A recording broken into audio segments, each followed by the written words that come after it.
Good afternoon and welcome to the show. I am so glad that you are here. You are going to be so glad that you are here because you're going to meet my friend, Mark Prather. You are an amazing man. You started your first business when you were 22 years old, I believe. You have 4 businesses now. You've done so well in that part of life. And then you've had this incredible spiritual journey that has radically changed you. You're a man of radical faith. You've got 4 books.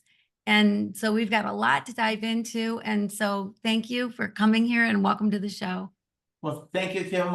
I'm really excited to be here, and let's get rocking and rolling with everyone. Yeah, for sure. For sure. So before we went on air, we started talking about what we have in common with our faith, because I think so often there is a divide. There can be a divide in faith. And the way I believe is that love is the number one thing.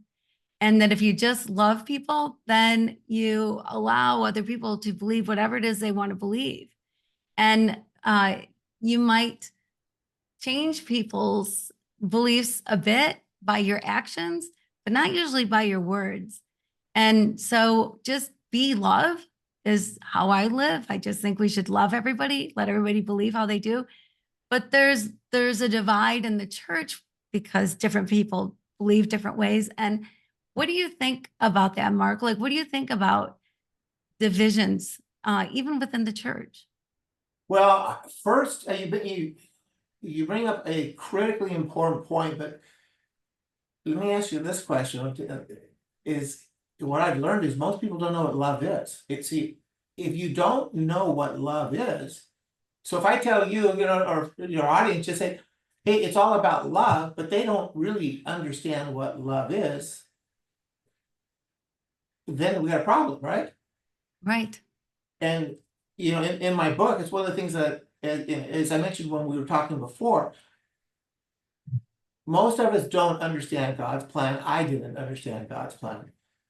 I came from a family where my father dropped out of school in 7th grade. My mother dropped out of school in like 11th grade. We were an impoverished family. I had a big family. My mother's Mexican. She's passed now. My father's around, but just barely. And he's from the South, North Carolina. And so I had a Mexican family that was as Mexican as Mexican gets. We lived in a really rough neighborhood, which is Compton, California, growing up. And my family, nobody really knew anything about anything. And there was no aspirations for anything other than that because nobody believed that life could be any better. It's like, if everybody you know is uneducated, broke, and so on, why would your life be any different? And so when I started my journey, I didn't know anything about all this. And it wasn't until chasing the world and chasing this better life that I ultimately had this massive heart attack at 49. And as I mentioned before, I started praying for wisdom. And as I kept praying for wisdom, God started just revealing things to me. Usually it was at night in my dreams. And I would go to bed, I'd have these things coming, I'd wake up and I understood stuff. And the Okay, most I'm going to stop you for a second, just because you sort of dropped this. I had this massive heart attack. You sort of like everybody does that every single day. So you had a massive heart attack. And so before then, your faith was what? But then all of a sudden you're praying for wisdom. Like, what was that transformation? What was that shift in your mind? Well, you raise a good point there, Kim. I think let's start from the beginning. How about that? And walk it forward. Okay. Here's the beginning. My father was kind of atheist agnostic. When I was a kid growing up, we never went to church once. And he would tell me, when God question would come up, he would just say, I don't believe in God. I don't believe there is a God. And I would ask him why. He said, well, read some of the stuff in the Bible. It's ridiculous. And he would talk about how Noah in the ark and 2 animals of every kind traveling around the world to go on the ark. He said that was crazy. And Samson killing 5,000 people with the jawbone around. Those were 2 things he'd always throw at me.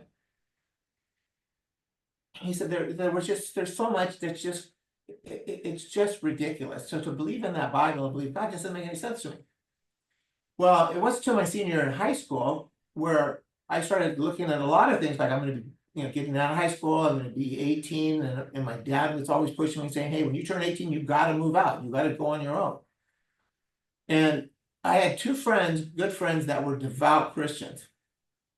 So the obvious question came into my mind is, who's right? Is my dad right, there is no God, or are they right?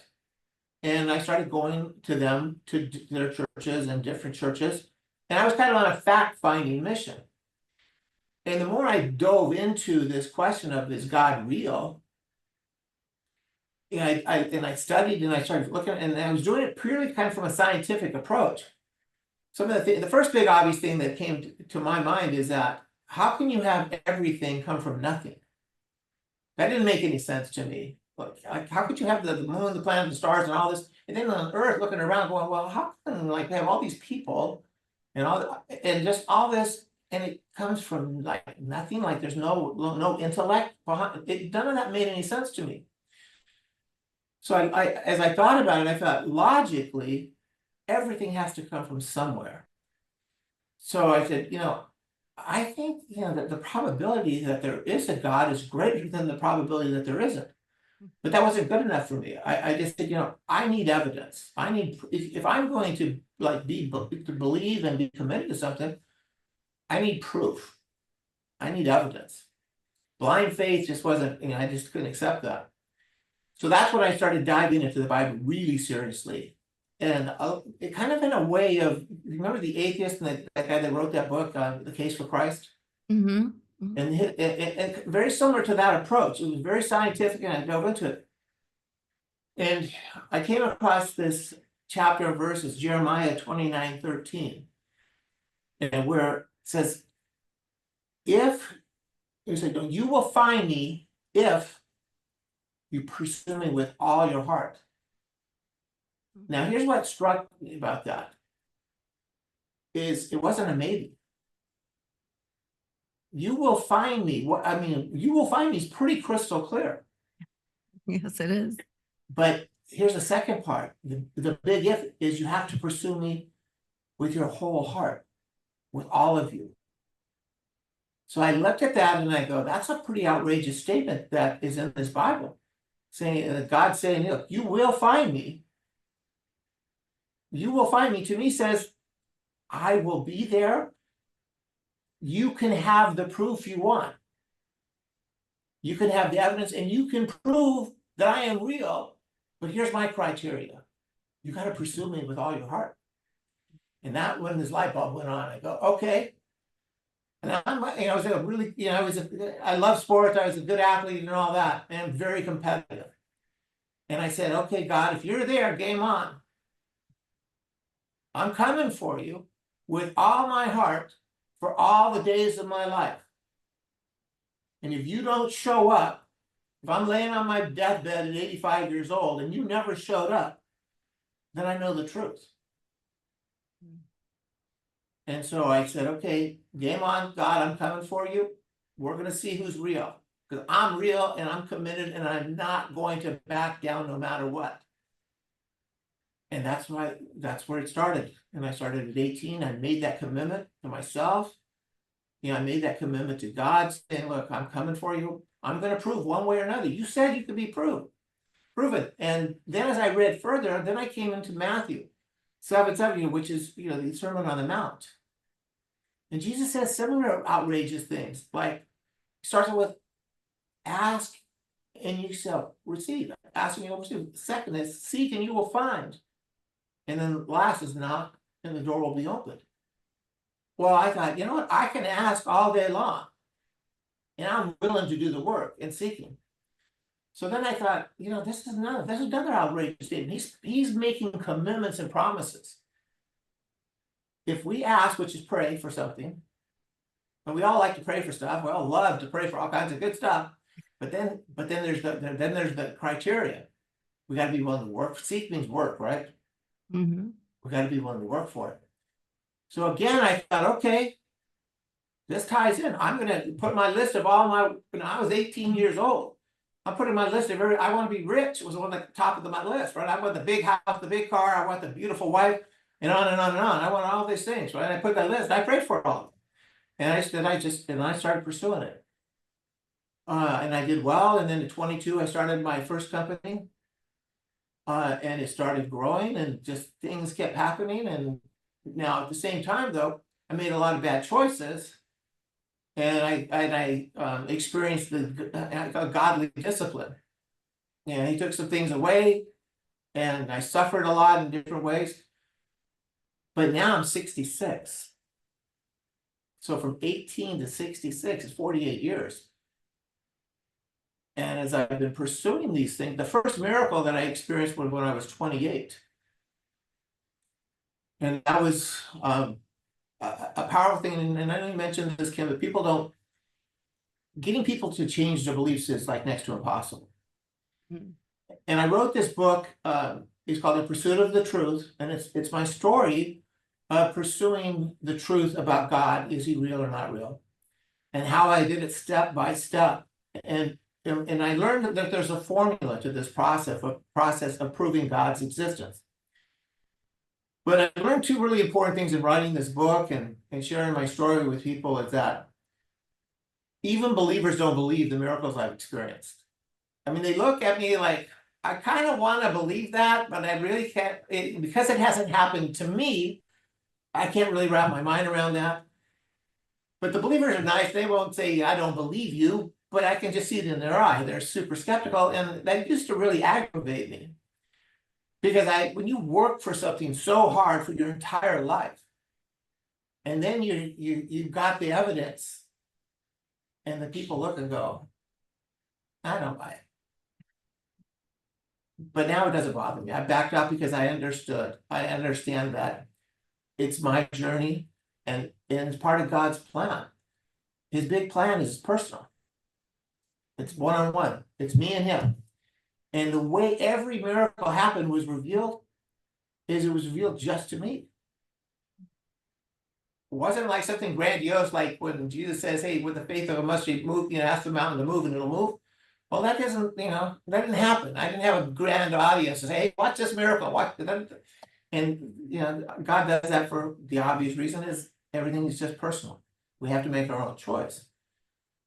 So I went through these miracles, and that's why I wrote the book, because I could contextualize, I can understand the whole journey. And I've had 5 miracles that are in my book about the journey and what I've learned. And there's a formula and there's a process of how to prove God's existence. But the bar is really, really high. That's so interesting. So there's a way to prove God's existence. I'm wanting to know more about that because, quite often you talk about faith, right? And faith is believing in something you're not seeing. And so to have the faith without the proof is great. That's pure faith. But if there's a way to prove, like I know people who don't believe in God. And if there was some way for me to say, well, see, because right now my see is like, well, look at the birds in the air and look at the flowers and look at this forest. Like we're not even here to take care of it yet. It's taken care of. And all the things, right? Like that I see God in so many things and they see God in nothing. So yeah. So tell us this formula or tell us this, Well, how you got to this point. well, there's two critical words that people don't understand. Number one is love. What is love? Now, Thomas Aquinas explains love, that love is the will of another, is to will the love of another, that you're willing good things for another person. One of the revelations that was real to me in dreams, it was in a dream, was that when God communicated, or the Holy Spirit communicated to me, that love is sacrifice. Love is sacrifice. It's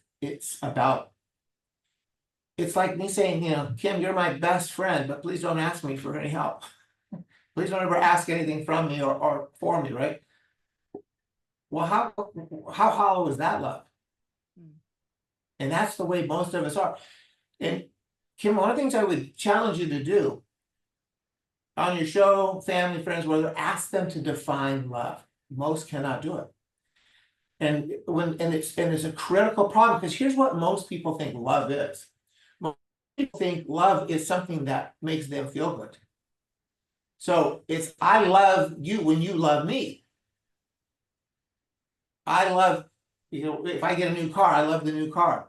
I love, everything is, they see love as self-gratification. And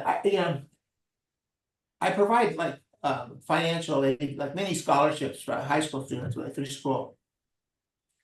And one of the gals gave her, some money. She went to college, graduated, reached out, said, "Hey, Mark, I want to take you to lunch. Thank you for all your financial help and all that." So we went to lunch and we had this conversation. And I was sharing with her about love and what love is in that. She said, "I've been thinking a lot about this and I've come to this conclusion. Love is a choice." Here's what the flaw in that is: I can choose, a married man can say, "I choose to love these 3 or 4 women," right? That could be a choice, but is that really love? What people don't recognize is love is not about personal self-satisfaction.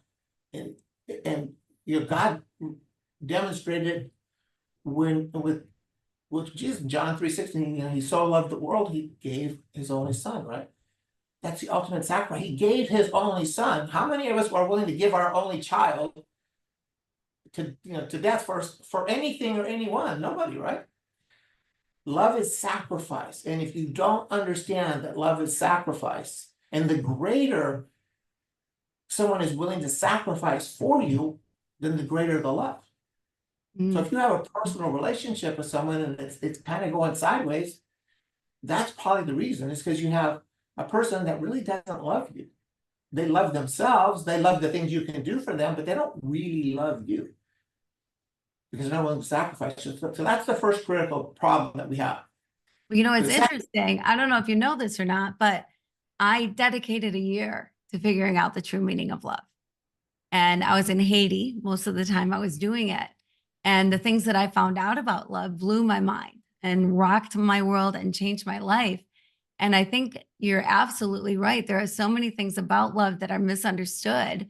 And one is sort of what you're talking about, that love is somehow transactional. And it's not. Love is entirely up to you. Yeah. And John says that God is love, not that God loves, but God is love. So love is something we are. And I think what you're saying, to me, how I see what you're saying is that sacrifice can be joyful.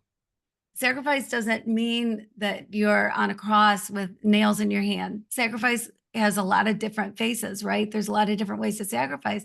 But when you love, you want to do things for people.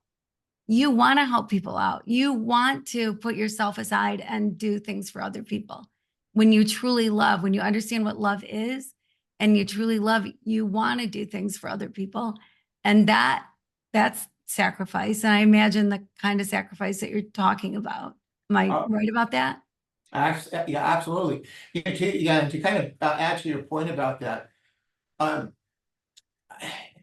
when it comes to love, is the ultimate love is when you do something for someone or they do it for you with no conditions, no strings. That is, and I see, I love to surprise people with different things. And they're little things. I mean, it could be just giving them a Starbucks coffee, taking them to lunch, or just spending some time saying, "Hey, let's just catch up. Tell me, how things are going." And there's no strings, there's zero conditions. And what's really funny, is that when I first started doing this, I remember I hired this guy. I was probably 20, 25, 26. I started my company at 22. I had my first loan processor had worked for me for about 3 years. And she was an amazing employee, amazing human being. And after about 3 years, I realized I had never had one personal conversation about anything. And so I called her in my office, and just out of gratitude, I told her, I asked her, I said, I want to take you to lunch. And she looked at me startled and fearful. And you know what she said? Why? Why? Right, Now that right, spoke volumes to me, right? It's because she thought I was gonna fire her or something. Or I was gonna, mhm, be like, or whatever. So that was negative. And but right, that spoke volumes to me that I was so self-obsessed. Here's my most valuable employee, and I never expressed any gratitude of any kind for 3 years. And I said, that's never gonna happen again. And so that began my journey of just showing love to people with no strings, no conditions. And when people in the beginning, they don't trust it. They don't trust you. They don't trust the fact that you're doing something with no strings. You're giving them unconditional love. They don't buy it. But after you do it 2, 3, 4 times and you never call and you never ask for anything, it's just pure, unadulterated, unconditional love changes everything. mm, Because how many absolutely. people do you think love them unconditionally? Yeah, I mean, it's so true. What you're saying is just absolutely so true, and it's a mind shift, right? Because Huge. we're so used to doing things to get things, right? I mean, we give you money, you give me a pair of jeans. We bring you a casserole when you're sick, you bring me a casserole when I'm sick. You know, you go to my daughter's wedding, I'll go to your daughter's wedding. Like we think that way. We tend to think that way. I think it's, a thing. I don't know if it's cultural or what, but like when I was doing this whole love thing, I used First Corinthians 13 and I took one word at a time. Love is patient, love is kind, and etc. And that is what I learned about love that is kind is yeah, you can be kind, you do kind things, but the minute you expect anything in return, it's no longer love. It might be kind, but it's not love. Because love that is kind expects no casserole when they're sick.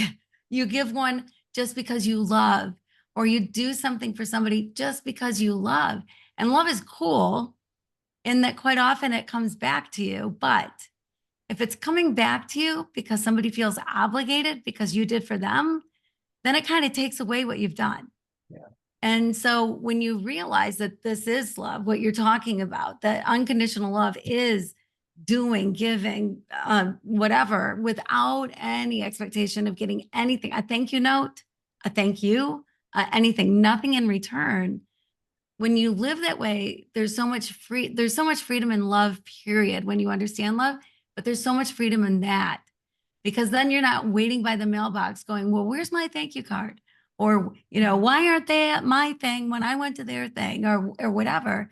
It frees you to just love and just do kind things because love is kind.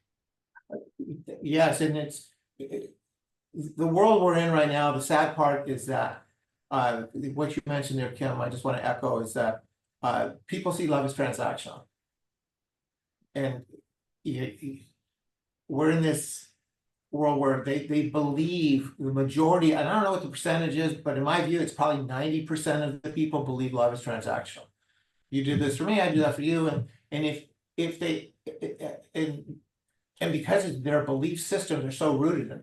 And that's why, I'll share with you my favorite verse in the Bible. This is a perfect time to bring this up. My favorite verse in the Bible is Matthew 9:29, where Jesus says, according to your faith, be it unto you. And basically, you say, according to what you believe and trust in, is what your life will be. So if you believe love is transactional, then that becomes your reality, right? Mhm. And everything's transactional, and everybody. And then when it's transactional, then you kind of have a scale. Well, they haven't done this for me, and so they're behind keeping up with me, and I got a problem with that. They need to catch up because I've given them more and all that kind of stuff. And that verse of Jesus saying, according to your faith, he's basically saying whatever you get rooted in, money, this transactional kind of love, and on, becomes your reality of your life.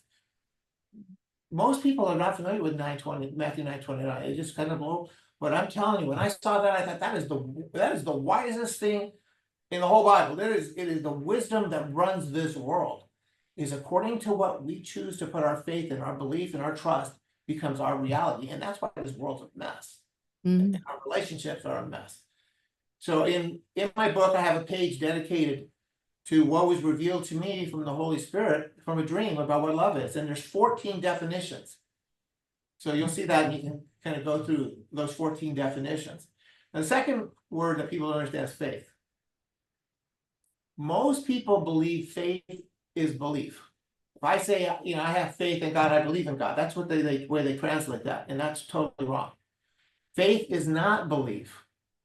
Faith is trust. And that's a big shift. And most people don't trust God at any level, even believers. If we were to take a survey in this country right now, the number of believers, atheists is like 10%, but the nons, which have no religious affiliation of any kind, they kind of say, well, I think there's somebody out there. I think there's some power out there, but they don't believe like in a God, and certainly not Christianity. That's a big number. And that's one of the big reasons why I wrote this book, and why I'm now moving into this next phase, which is I'm putting together webinars and event on how to prove God's existence. So that's the next thing. But this point of faith, if you don't know what faith really is, which it's trust, and here's how we prove God's existence, is God wants us to trust him with everything. It's hard to trust what you cannot see. And so the things that we're talking about, as far as what I'm talking about trust is trust in money. Where's the money going to come from? And so we have this whole thought of, okay, I need to make this money, but we don't like talk to God about, hey, help me get my career on path, help me get educated, guide me through this process, and help me to serve others and get compensated so I can have a decent. We don't think in those terms. We just try to take the whole money thing on our own. And we tend to get into a lot of problems when we try to do things on our own. And so, money is a criteria to that. Is the relationships that we have, our trust in God on everything, and now our trust in God in this country is literally at an all-time low. This country has been a Christian-based country from the beginning, but the faith in this country, especially if you look at the data, it started around the mid-90s. And from about the mid-90s to now, the faith in this country has just taken an incredible collapse. And you know what's replaced it? More than anything else? Politics. Mm. People believe that God is a spectator at best. And if he's a spectator, I cannot trust in a spectator to help me. I can't trust in God to guide me. I can't trust in any of that. What I can trust in is either there's a liberal party, there's a conservative party, but I can trust in these people because I can see them and they're representing my fears. And so our country and humanity basically divided in two categories. And the two categories are first selfish. What political parties have in common is they are self-interest. Each party is about their own self-interest. So you say, if you sign up for whether it's Republican or Democrat, they have their list. Here's what we believe in. This is what we believe in and what we're all about. If that fits your self-interest and your personal narrative, then you need to be on our team, right? And that's the way both of them operate. Well, God is exactly the opposite of politics. God is love, which is to sacrifice. And that's what our whole journey is about, is to learn to sacrifice ourselves and sacrifice unconditionally. Well, what political party sounds like that? Mm. Yeah. Oh my word. It's so true. It's so true. It's almost like politics has become a church because there's a lot of church buildings. You also walk in that you got to sign on the dotted line. These are the, 20 things we believe at this church that you need to believe if you're going to go to this church. And I think there's just so much varying in it, but I love that it's so true. It's a servant's heart rather than get served heart, right? Yes. So with politics, it's what can you do for me? Exactly. And with Jesus, it's what can I do for you? Well, but you see how that fits with Matthew 9:29?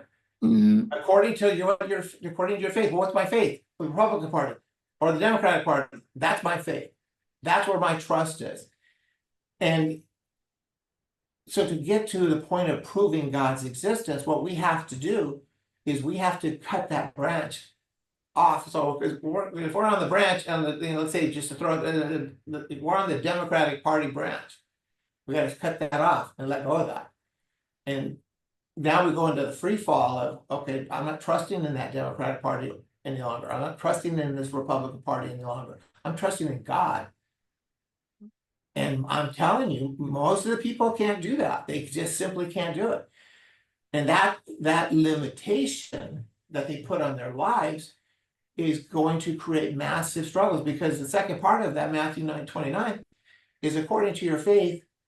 Here's the painful part: be it unto you. Which means you're going to suffer the consequences of putting your trust in false idols. That's basically what the politics about, is false idols. People, and our country is so politically entrenched right now that your audience that's hearing anything, this guy's a lunatic. This guy's a lunatic. He's telling me to replace my political party with God. Why would I do that? I can't see God. God's not freaking showing up. I need these politicians to lower my taxes or provide more government support or whatever they need in their life. Is I need to see who's going to deliver these needs I have to me, and I can see these Democratic politicians or these Republican politicians, and they have a plan to deliver these things to me, and I can't see how the heck God's ever going to do that, because they have no trust in God. Because they have no trust in God, they have no faith in God, but yet they say I'm a believer. Well, I think it sounds like a mind shift, right?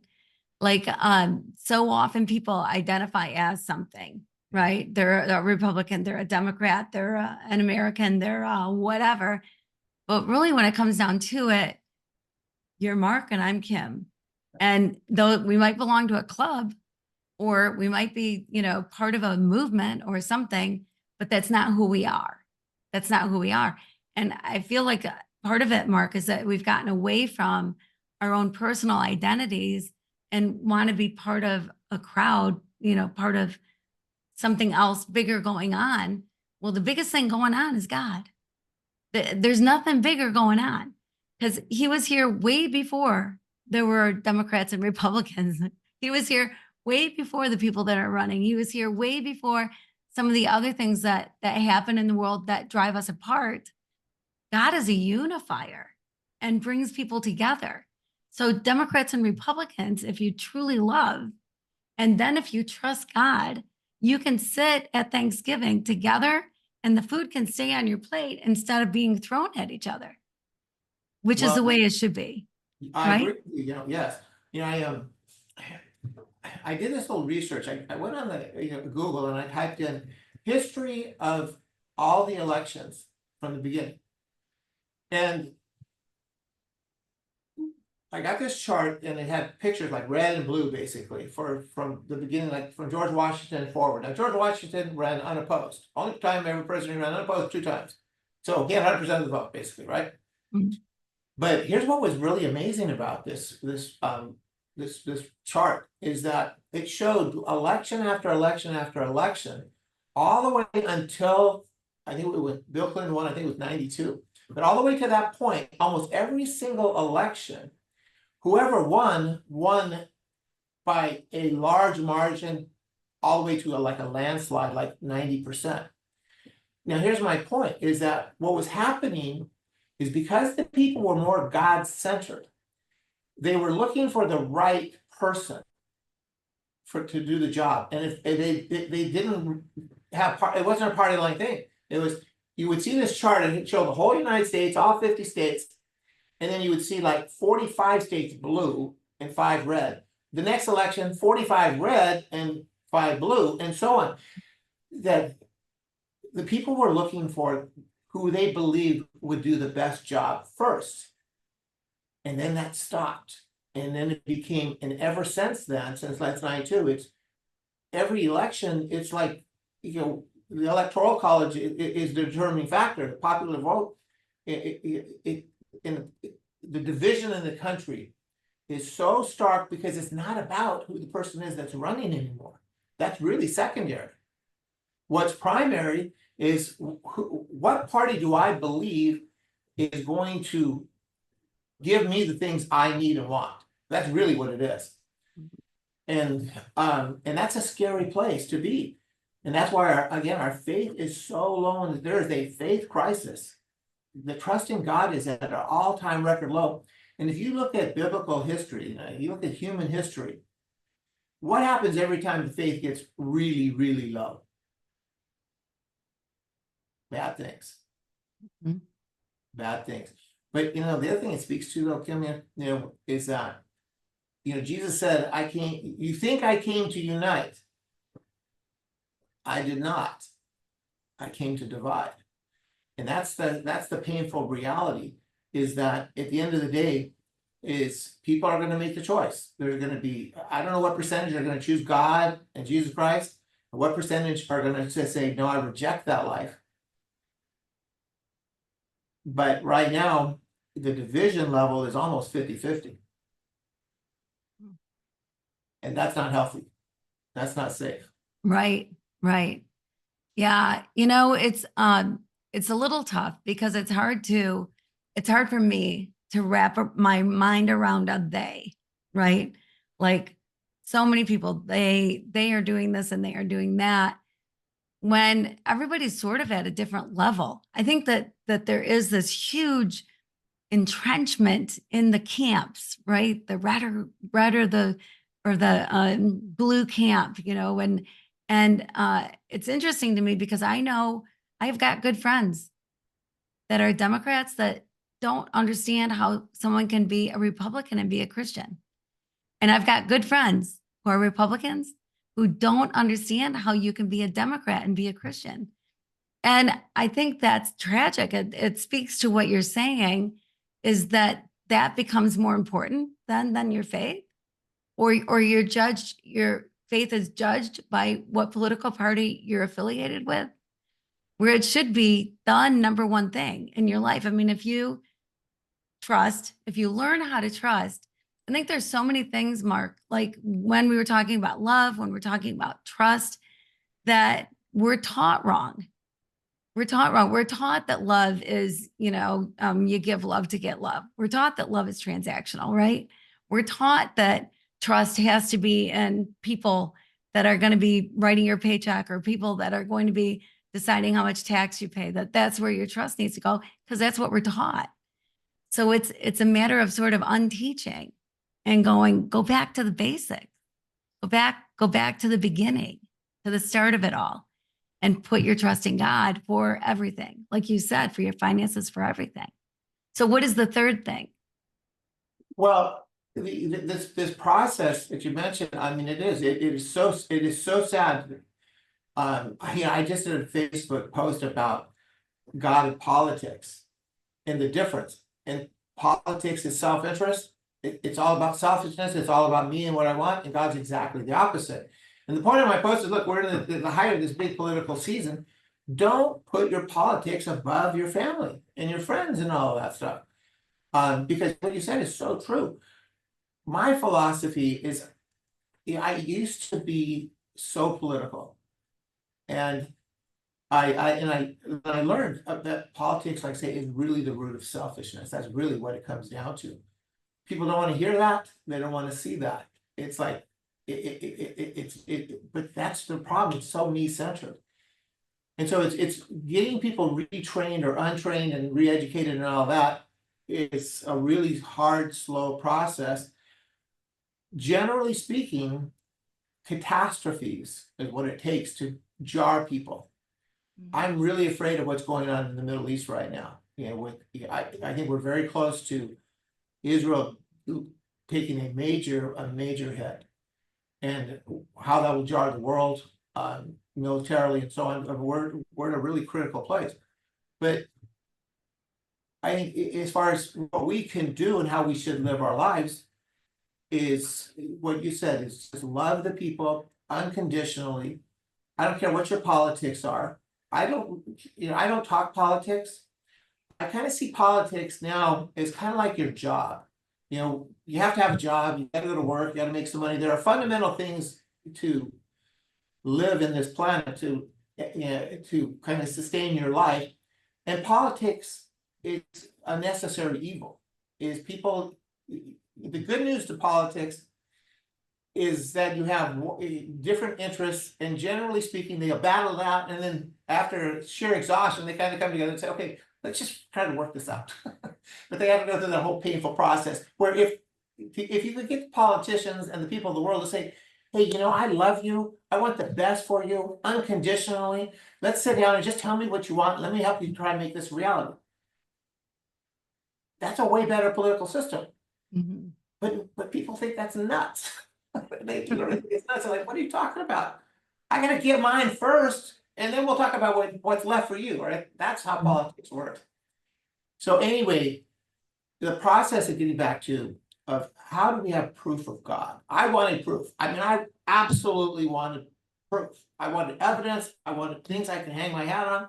I did not, when I look at this, what Jeremiah said is, you will find me, but you have to pursue me with my whole heart. So I made that life commitment.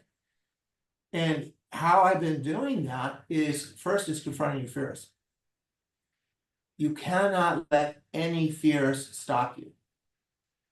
Satan is the master. When he's called the great liar, that's what he uses, your fears. He knows your fears. And he's in your head every single day, all day. The more you listen to him, the more he ruins your life. And so if you acknowledge and accept that God is real, you have to also accept that Satan is real. And everything comes from somewhere. God is in your head.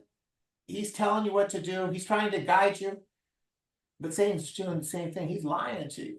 And he's scaring the hell out of you. I mean, Satan is just putting so much negativity. And most people become paralyzed by his voice. And that's, see, Satan was in my head so much. I was working, 60, 70 hours a week. I was making good money, but I was working crazy. I was pushing myself to the limit. And then one morning at 49 years old, I went to the gym. I've always eaten well, worked out. I've always been in really good shape my whole life. And at 49, I go to the gym, I come back, everything's fine. I take a shower and I'm getting ready for work. And all of a sudden I feel this little burn in my chest. And it felt like a pin needle. And then it went on for about 3-4 minutes.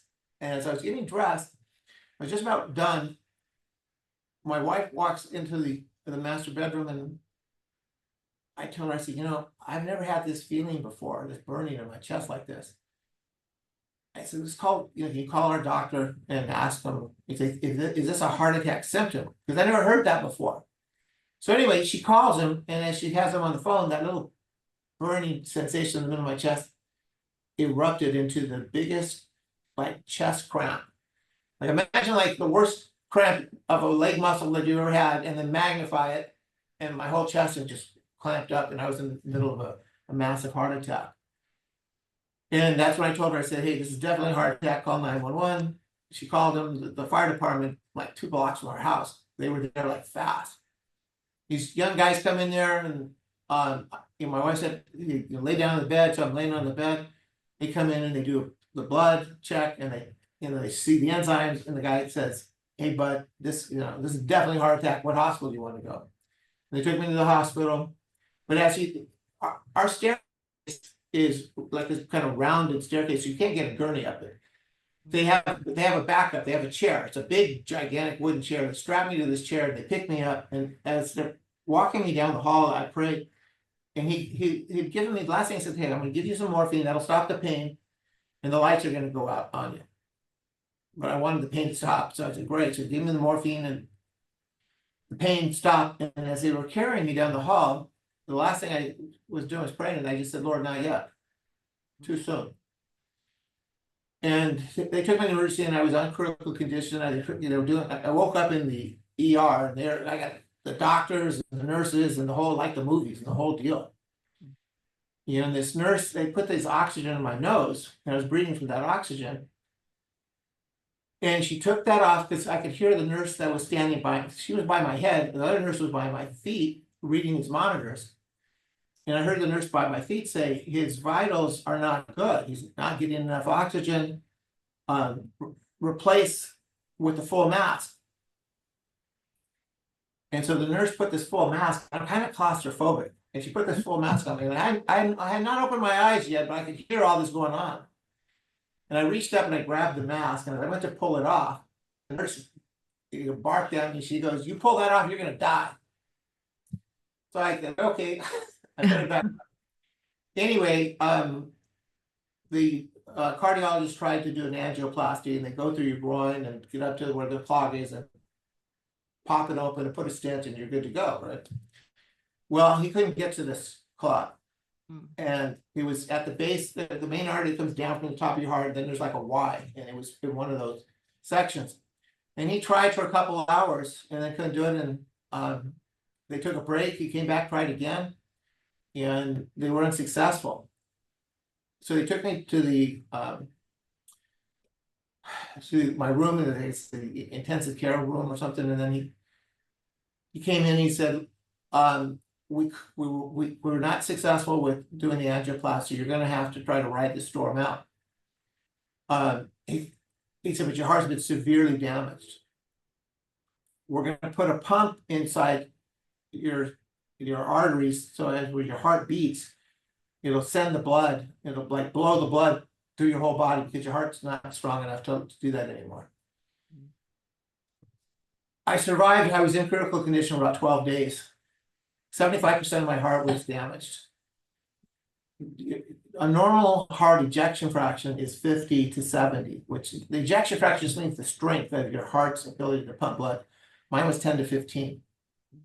If you're below 25, you're considered a heart failure patient. 10 to 15, you can't function. You can't walk across the room. When I was in the ICU for those 2 weeks, I couldn't feed. I didn't have the strength to pick up a fork to feed myself, because there's no oxygen getting anywhere. And that's the thing you really don't appreciate, is how critical your heart is with respect to oxygen, and how oxygen affects every part of your body, because if you're not breathing well, you're gonna have a hard time. So anyway, the doctor said, look, your heart's basically toast. We're gonna put you on the heart transplant list. We'll put you as a rush because you're a young guy, and yeah, you're posted. So they signed me up at Cedars-Sinai for the heart transplant and sent me home. The heart attack was July 31st of 2007. I was in the critical condition for a couple of weeks. They sent me home after around August 15 or so. And a month later, they said, come back in, and we'll see if we can get you doing a little bit of exercise to increase your heart strength. After that month, my wife drove up to the door of the hospital, and just, it was like 30 yards to walk from where I was at to get into the check-in. And I made that walk, and I was wiped out, and I was sweating like crazy. I'm ready to pass out, and the nurse at the front runs and gets the doctor, and he runs to come out, and he looks at me, and he goes, sit down. And he goes, what happened? He goes, I just walked from the car to here. He goes, you cannot be doing any exercise. You're just not ready to do anything. And they sent me home, and I was bawling at that point, because I think this is the rest of my life. This went on once a month, so that was my September, and then my October, and then my November. That was, I was feeling a little better, but I still couldn't do anything. My company was being run by the team, basically around me, my VP and the controller and all that. I had not gone to work or done anything. I just wasn't surviving. Went back in mid-November, they do the echocardiogram, all that. I go home, and 3 or 4 days later, I get a phone call on my cell, and the nurse says, Mr. Prather, we have your test results. I said, okay, great, what are they? She said, well, doctor asked me not to tell you. He wants to tell you. So I immediately thought, oh, here it is. You got 3 weeks left to live or whatever. And doctor gets on the cell, and he gets on his phone, and he said, Mark, he said, my whole career, I've never been able to make this phone call. And this guy's like 70. He goes, so I wanted to tell you personally. He says, your heart's fully recovered. I go, what? I go, what does that mean? He says, your ejection fraction is back over 50. It's back to normal. and you can, he said, you can resume your life as it was. But I couldn't get on a plane. We have a condo up in Mammoth, in the mountains. I couldn't go above 5,000 foot. I couldn't do a lot of stuff. And he said, no, you do everything. He said, your heart's back to normal. I said, how'd that happen? He said, I have no idea. I've never seen it like this. And this guy was an atheist also. He said, but congratulations, enjoy your life. That was the second miracle. And that's when I started to pray for wisdom. Say, hey, I just said, Lord, look, I mean, I had a train wreck, doing it my way, chasing the world. I wanted all the worldly things, and I had acquired most of them, most everything. My whole long list of everything that I wanted at 18, had them all: the cars, the house, the travel, and the best part was this spectacularly beautiful wife. That was the best part of all of it. I mean, I'm not in her league. I mean, it's just spectacular beauty, and I'm like, oh my God, this gal actually likes me. And we're together now 41 years, and Congratulations. That's so awesome. Yeah. But everything's happened. But here's why. Is I never stopped. Every fear, I heard Satan every single day. And it wasn't until after I was 49. The one thing that cardiologist, where he really helped me, is he told me about this book called The Power of Now. And I started, now it's a secular book, but what Eckhart Tolle talks about in this book is he calls it the pain body, where you hear all these negative thoughts that are all rooted in your life and the pains and sufferings that you have as a child and so on. And I had a lot of them. See, my mother, I love my mother, but she was bipolar. She used to beat the hell out of me when I was a kid. And she would beat me so badly and almost daily. When I was like in second grade, walking home one day, as I walked past, we lived in this little tiny, it was like a duplex, and we had the back unit, and it was like, I don't know, 800 square feet maybe, in a rough neighborhood. And I was in the front yard of the house that was in front of us, and the guy that lived there, probably the owner, ran out. And he said, young man, and I was like 9, I think 8 or 9. And he walked around, he kind of got down on one knee and he looked at me. He goes, I hear you screaming almost every day, taking these beatings. And he goes, this is not right.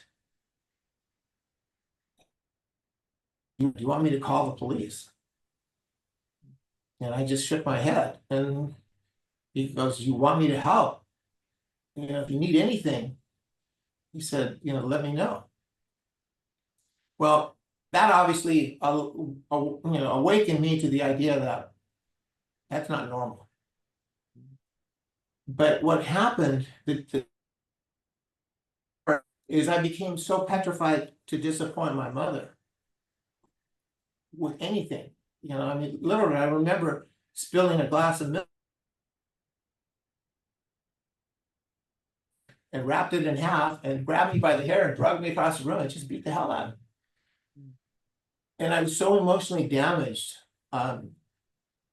that disappointing anybody about anything was really, I had so much fear and so many emotional problems with that.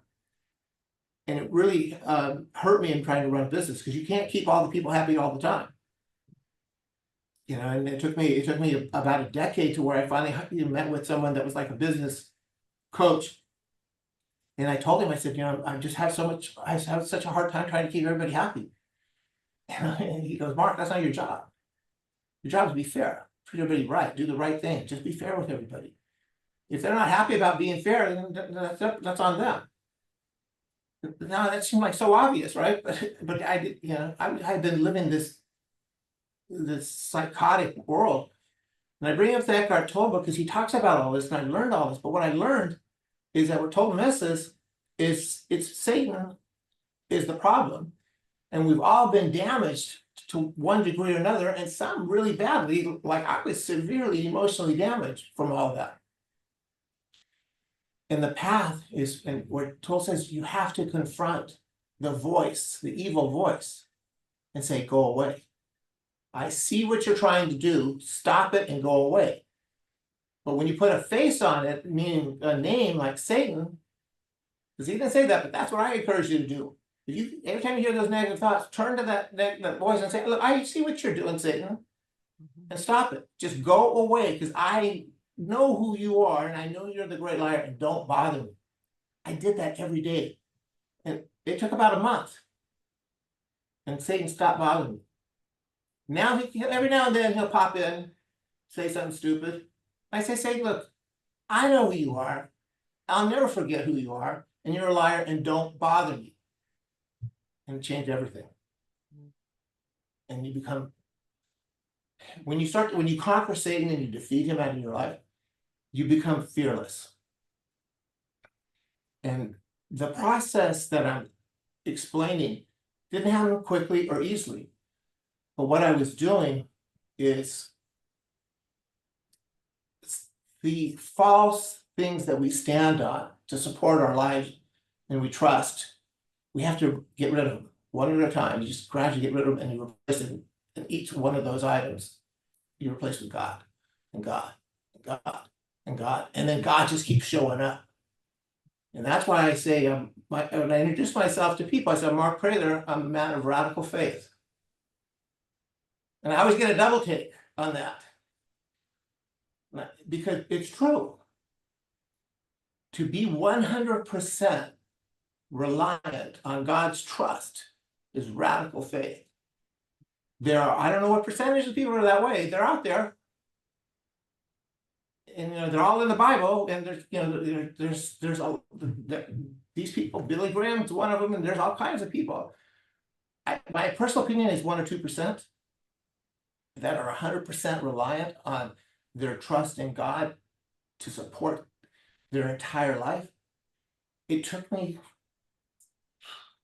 from 18 to probably 60 to get to that 100%. But it's because I powered through every fear. And the thing I learned about what God does is he will wait. And he will watch you, and you'll feel like you're sinking. And it's just like, when Peter tried to walk on the water. And he said, Peter, come. And he stepped out of the water and he started walking. And you would think after 2 or 3 steps on walking on the water, he'd say, I got this. But that didn't happen. What happened? Is he saw the storm, right? Right. And we're all Peter. Actually, we got to give Peter major props because he was the only one of the apostles that's in that boat that said, okay, I'll do this, right? Mm-hmm. So most of us are not Peter. We're really the other guys in the boat say, hey, Peter, you go check it out. Let me know if it's good. That's the way most of us are. I tried to be Peter, and that's why I tried to live my life being Peter, saying, I'm going to step out. And I start walking on the waters, and then I start to sink. And that's when God, when you start to sink, when you've pushed your fear to the limit, and then you start to try to walk on that water, like Peter, and as you start to sink, then you're like going, oh hell, I can't do this. And he said, God help me. But that's when he steps in. And the reason the conclusion I've come to is why he waits to that point is because now we are 100% certain who's saving us. Then he'll reach in and he'll say, okay, let me pull you up. And what happens, and this is the mind-blowing part, is people show up out of nowhere with solutions, with help, with guidance. I mean, it's unbelievable how, like the next day, things just start happening. But it isn't until you have to step out on the water as far as you can, and you will sink. But he won't let you sink all the way. He'll let you get a little bit under, and then he'll pull you up.